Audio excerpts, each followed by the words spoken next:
Hello guys, good day po. Maayo buntag at maayo adlaw po sa inyo tanan. At ngayon nga guys, ipapakita ko po sa inyo yung ating mga na-hunt dito sa ating coin hunting na worth of 1,400 na pinahiram sa atin ng aking kapatid. So ayan guys, ang ating barya, konti lang. At ito po ang ating mga na-hunt dito sa ating 10 piso na BSP at NGC. So halo yan. Ang ating nahunt dyan ay itong Apolinario Mabini na commemorative. So ikikip natin yan. At syempre itong semi hard to find na nagpanalo dito sa 10 piso na BSP. So semi hard to find yan guys. Nakadali naman tayo. At isang commemorative na Apolinario Mabini. So ayan ang ating nahunt dito sa 10 piso. At dito naman sa 10 piso, ay sa 10 piso. At dito naman po sa 5 piso na BSP. So nakahunt tayo dyan ng isang 2009. Ayan, die 2. Siya ay die 2 guys. So mahirap-hirap din tong makita. Ayan ang ating nahunt dito sa 5 piso na BSP. So isang piraso lang yung ating nakuha guys dito sa 5 piso. At dito naman sa NGC na 5 piso.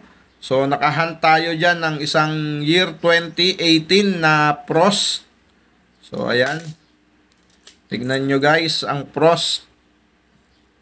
Hindi ganong makita, walang ganong liwanag. Ayan.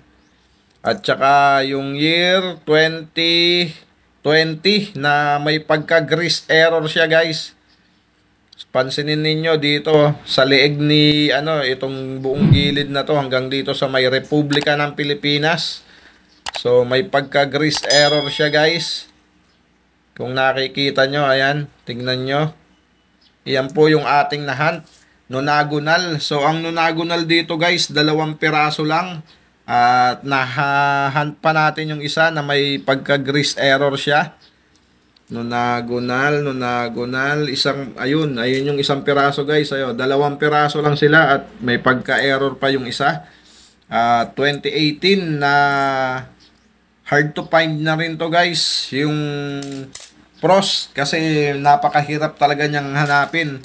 Ang common na makikita natin dito sa BSP na Frost ay yung year 2019 na reverse Frost. At swerte tayo dahil nakakuha tayo ng 2018 na Frost. Yan, mahirap-hirap din pong hanapin yan. At yan lang po yung ating mga nahunt dito sa ating 10 piso, 5 piso na BSP at NGC. So ayan guys, ang ating nahunt. So hindi na masama, may semi hard to find tayo at yung 2009 at Frost. At may error pang kasama. So ayan ang ating nakuha dyan. Maraming salamat guys sa inyong pagsama. At ipinakita ko lang po yung ating nahunt sa halagang 1,400 na pinahiram sa atin ng aking kapatid. Maraming salamat sa inyong lahat guys sa inyong pagsama dito sa ating coin hunting sa kabuuan. So mag-ingat po tayong palagi guys. Keep safe always and God bless.